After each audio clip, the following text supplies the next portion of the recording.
आज हमने एक बड़ा ही मजे का शॉर्ट क्वेश्चन डिस्कस करना है जिसका नाम है इलेक्ट्रिक लाइंस ऑफ फोर्स, या इसको हम इलेक्ट्रिक फील्ड लाइंस भी कह सकते हैं। आपको याद होगा पिछले लेक्चर में हमने इलेक्ट्रिक फील्ड इंटेंसिटी पढ़ा था और मैंने आपको बताया था कि इलेक्ट्रिक फील्ड इंटेंसिटी हमें इलेक्ट्रिक फील्ड के बारे में दो बातें बताता है, यानी एक स्ट्रेंथ ऑफ इलेक्ट्रिक फील्ड और दूसरा डायरेक्शन ऑफ इलेक्ट्रिक फील्ड। लेकिन वो वाला जो मेथड था उसमें हमने फॉर्मूला लिखा था और फॉर्मूला की मदद से हम ये चीजें डिस्कस करते हैं। लेकिन आज का जो टॉपिक है इसमें भी हम सेम यही दो चीजें डिस्कस करेंगे, यानी strength of electric field and direction of electric field. लेकिन आज हमने कोई फॉर्मूला नहीं लिखना, आज हमने सिर्फ डायग्राम की मदद से ये चीजें डिस्कस करनी है। यानी इलेक्ट्रिक फील्ड लाइंस हमें इन्हीं दो चीजों के बारे में बताती हैं, लेकिन ग्राफिकली डायग्राम की मदद से। फर्ज कर ले मेरे पास एक पॉजिटिव चार्ज है, यहां पे एक पॉजिटिव चार्ज पड़ा हुआ है, इसे हम क्यू का नाम दे देते हैं। और टेस्ट चार्ज के बारे में मैं आपको बता चुका हूं। टेस्ट चार्ज ऐसा चार्ज होता है जो 1 कूलम होता है और एक पॉजिटिव होता है। तो फर्ज कर ले इस पॉजिटिव चार्ज के चारों तरफ मुख्तलिफ जगहों पे हम टेस्ट चार्ज रख देते हैं। आप फर्ज करें कि यहां हमारे पास एक फुटबॉल है, फुटबॉल के सेंटर पे चार्ज क्यू पड़ा हुआ है जो पॉजिटिव है, और हमने फुटबॉल के सरफेस के ऊपर चारों तरफ टेस्ट चार्जेस रख दी हैं। अब होगा क्या, जो अंदर पड़ा हुआ पॉजिटिव चार्ज है ये साइड्स पे पड़े हुए टेस्ट चार्जेस पे रिपल्शन की फोर्स लगाएगा। और आप इमेजिन करें ये जो सारे टेस्ट चार्जेस हैं ये अवे जाते जा रहे हैं, और जहां जहां से ये गुजरते जा रहे हैं अगर हम वहां लाइन ड्रॉ करते जाए, इसी लाइन को बोलते हैं इलेक्ट्रिक फील्ड लाइंस। यानी यहां पर जो हमने इलेक्ट्रिक फील्ड लाइंस ड्रॉ की है ना, ये किसकी ड्रॉ की है? एक पॉजिटिव चार्ज की ड्रॉ की है। इसे हम आइसोलेटेड पॉजिटिव चार्ज भी कह सकते हैं, क्योंकि यहां पर अकेला एक पॉजिटिव चार्ज था हमारे पास, जिसकी वजह से test charge radially outward move कर रहा था। इसलिए हम कह सकते हैं कि आइसोलेटेड पॉजिटिव चार्ज की electric field lines radially outward होती हैं। तो इलेक्ट्रिक फील्ड लाइंस को हम डिफाइन कर लेते हैं। Electric field lines are the imaginary path in the field of given charge on which a test charge moves. क्या मतलब हुआ? यानी जिस चार्ज की इलेक्ट्रिक फील्ड लाइंस हमने फाइंड करनी है उसकी फील्ड के अंदर चारों तरफ अगर आप टेस्ट चार्ज रखें तो टेस्ट चार्ज जहां जहां मूव करेगा वहां वहां आप लाइन ड्रॉ करते जाए, इसको हम बोलेंगे इलेक्ट्रिक फील्ड लाइंस। जैसे यहां पर हमने इलेक्ट्रिक फील्ड लाइंस ड्रॉ की थी, किसकी? आइसोलेटेड पॉजिटिव चार्ज की। इसको हम साइड पे कर लेते हैं।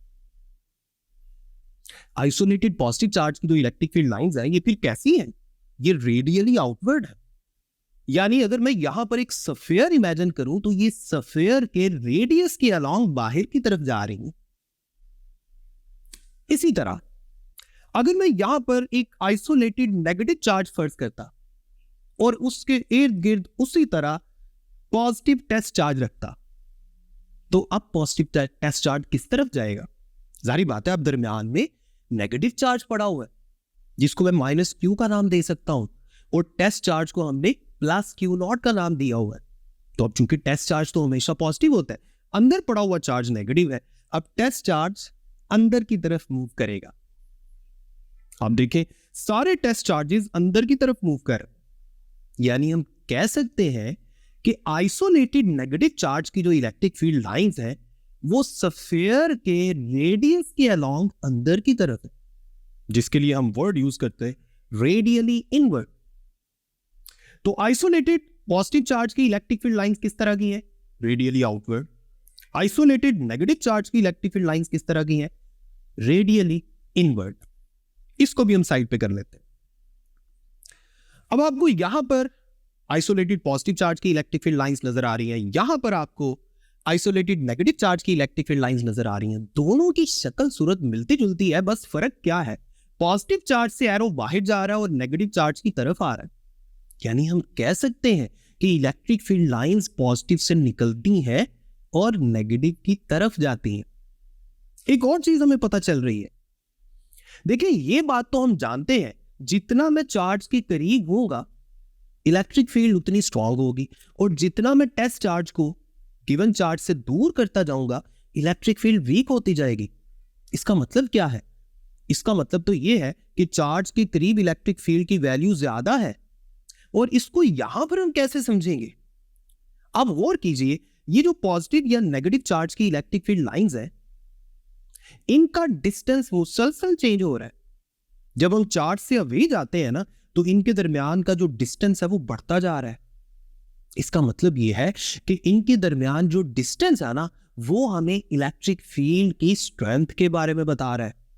अब गौर करें, चार्ज के करीब इनके दरमियान डिस्टेंस थोड़ा है, इसका मतलब है यहां इलेक्ट्रिक फील्ड की स्ट्रेंथ ज्यादा है, और जितना इनके दरमियान डिस्टेंस बढ़ता जाएगा इलेक्ट्रिक फील्ड वीक होती जाएगी। आप इस चीज को एक और तरीके से भी एक्सप्लेन कर सकते हैं। फर्ज कर लें मेरे पास एक सरफेस है, कोई भी सरफेस है, कोई पेज का टुकड़ा ले लें, कोई भी प्लेन ले लें। आप उस प्लेन सरफेस को इस चार्ज के करीब रखें तो उसके अंदर से देखें ज्यादा इलेक्ट्रिक फील्ड लाइंस गुजर रही हैं, और जैसे जैसे आप इस सरफेस को चार्ज से दूर करते जाएंगे इसके अंदर से पास होने वाली लाइंस की तादाद कम होती जा रही है।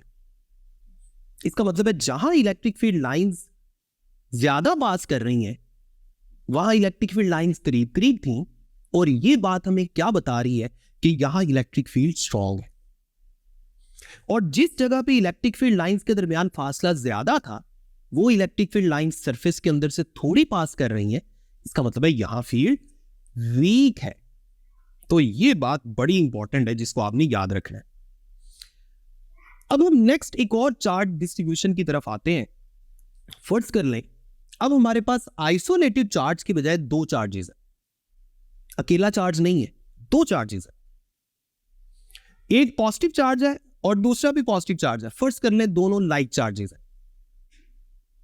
अब जरा गौर करते हैं आपने, अगर मैं इन दोनों चार्जेस के सेंटर में बिल्कुल मिड पॉइंट पे टेस्ट चार्ज को रखूंगा तो ये वाला चार्ज टेस्ट चार्ज को इस तरफ धकेलने की कोशिश करेगा और ये वाला चार्ज टेस्ट चार्ज को इस तरफ रिपेल करने की कोशिश करेगा, क्योंकि ये दोनों चार्जेस भी पॉजिटिव है और दरमियान में टेस्ट चार्ज तो हमेशा पॉजिटिव होता है, जिसकी वजह से ये टेस्ट चार्ज बेचारा ना इस तरफ जाएगा ना इस तरफ जाएगा, ये इधर ही रहेगा।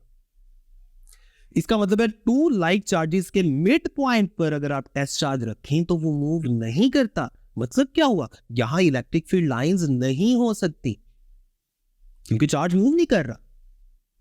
अब ऐसा करें, इन दोनों पॉजिटिव चार्जेस के करीब फर्ज करने में इस जगह पे टेस्ट चार्ज रखता हूं। अब क्या होगा, जो यहां पड़ा हुआ पॉजिटिव चार्ज है वो इसे इस तरफ रिपेल करेगा, और जो यहां पड़ा हुआ पॉजिटिव चार्ज है वो इस तरफ रिपेल करेगा। तो ये बेचारा कहां जाएगा, इस तरफ भी जाना चाह रहा है और इस तरफ भी जाना चाह रहा है, ये किसी एक डायरेक्शन में जाएगा, और वो डायरेक्शन ना तो ये होगी ना ये होगी, इन दोनों का रिजल्ट होगा, यानी ये चार्ज पार्टिकल इस तरह के कर्व्ड पाथ में जाएगा। अब हम गौर कीजिए, अगर आप इन दोनों पॉजिटिव चार्जेस के करीब चारों तरफ टेस्ट चार्जेस रख देना तो इसी मेथड के थ्रू हम उन टेस्ट चार्जेस का पाथ प्रिडिक्ट कर सकते हैं। और आप गौर करें, जो टेस्ट चार्जेस है ना वो ऐसे जाएंगे, ऊपर से इस तरह और नीचे से इस तरह।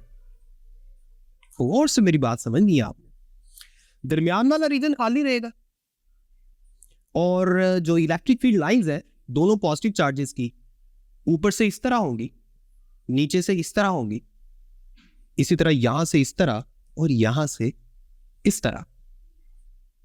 और अगर आप इन दोनों चार्जेस के सामने देखें सेम लाइन पे तो इलेक्ट्रिक फील्ड लाइन यहां से स्ट्रेट भी होगी।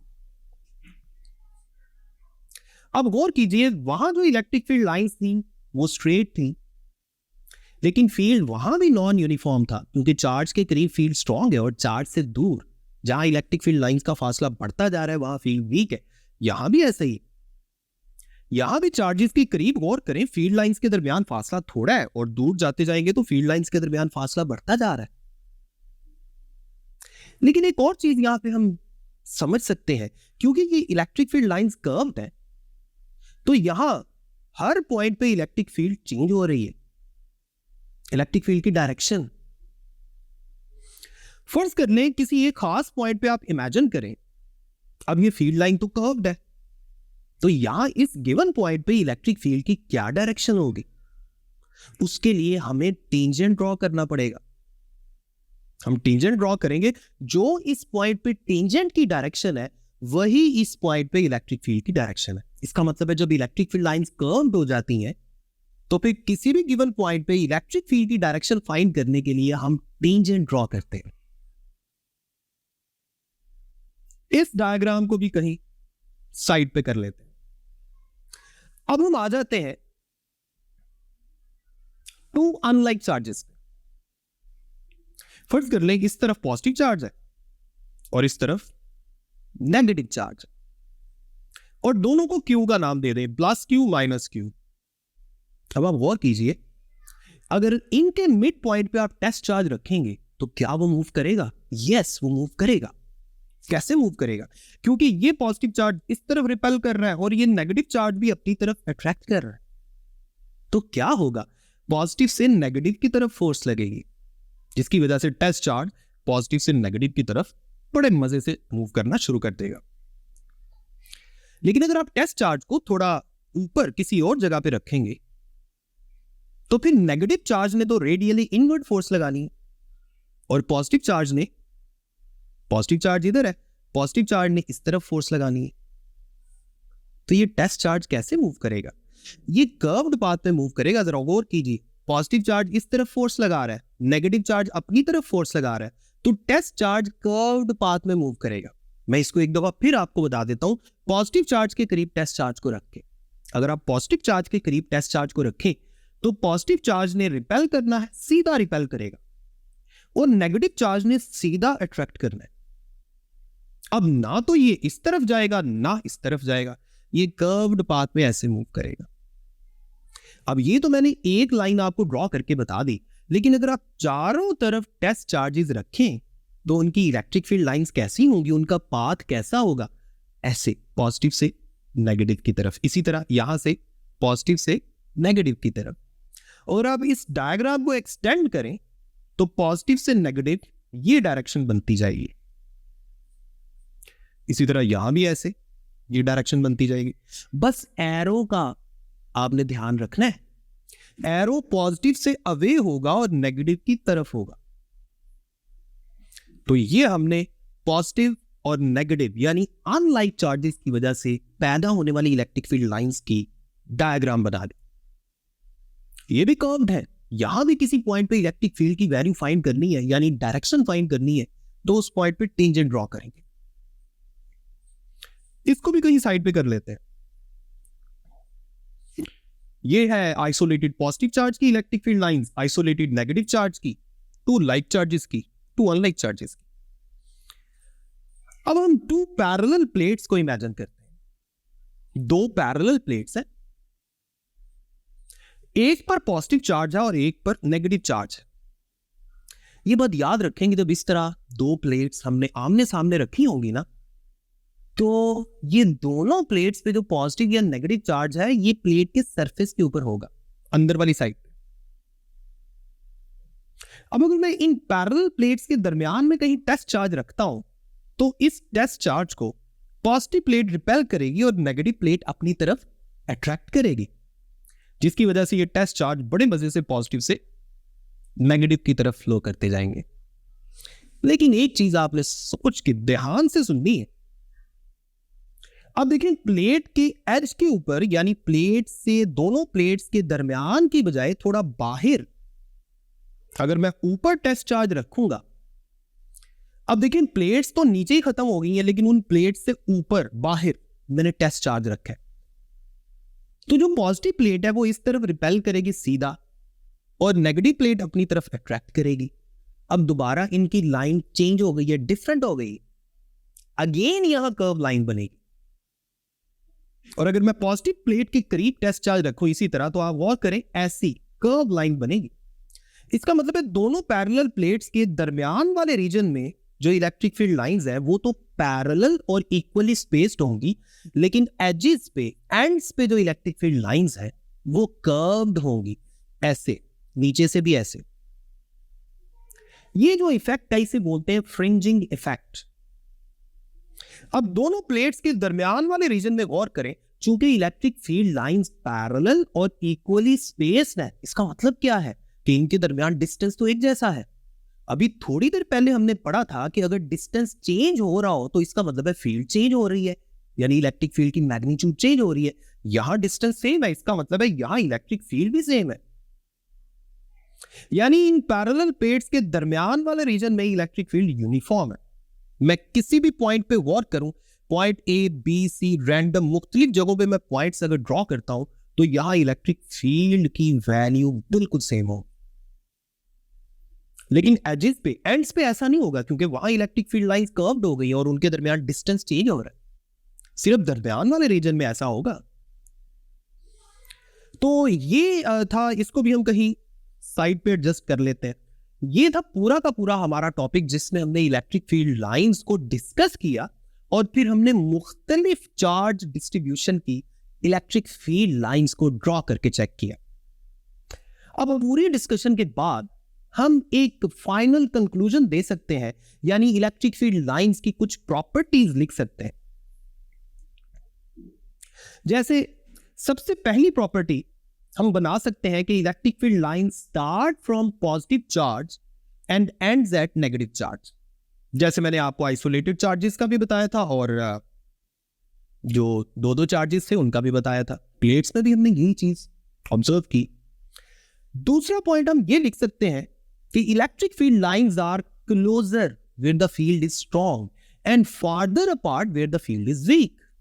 जहां ये करीब करीब है समझे वहां फील्ड स्ट्रॉन्ग है, और जहां ये दूर दूर होती जा रही है समझे वहां फील्ड वीक है। थर्ड पॉइंट हम ये भी लिख सकते हैं कि अगर इलेक्ट्रिक फील्ड लाइंस कर्व्ड है, the tangent at any point gives the direction of electric field at that point। ये तीसरी प्रॉपर्टी हो गई।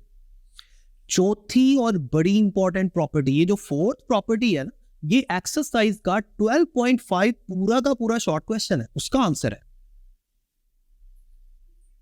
जिसमें हम कह सकते हैं कि कोई भी दो इलेक्ट्रिक फील्ड लाइंस आपस में एक दूसरे को क्रॉस नहीं कर सकती। फर्स्ट कर लेंगे, सारी डायग्राम को हटा दिए हमने। अब आप यहां पे एक नई डायग्राम इमेजिन करें। फर्स्ट करें, मैं कंसीडर करता हूं कि दो इलेक्ट्रिक फील्ड लाइंस एक दूसरे को कट कर देती हैं। एक ये है, एक ये है। फर्स्ट करें, इन दोनों की कोई ना कोई डायरेक्शन भी फर्स्ट कर लेते हैं। इलेक्ट्रिक फील्ड लाइंस के ऊपर एरो लगा दिया। अब ये जो पॉइंट ऑफ इंटरसेक्शन है, इस पॉइंट ऑफ इंटरसेक्शन पे जो वो वाली इलेक्ट्रिक फील्ड लाइन है उसकी डायरेक्शन कुछ इस तरह बनेगी, और जो दूसरी इलेक्ट्रिक फील्ड लाइन है वहां डायरेक्शन कुछ और बनेगी। यानी एक पॉइंट पे इलेक्ट्रिक फील्ड की एक से ज्यादा डायरेक्शन आ रही है। क्या ऐसा पॉसिबल है कि किसी वेक्टर की एक पॉइंट पे एक से ज्यादा डायरेक्शंस हो? This is not possible, this is not physically possible. So we can say that no two electric field lines can cross each other, because if they cross then it means at the point of intersection electric field may have more than one direction that is not physically possible। तो ये था जनाब हमारा आज का lecture. अपना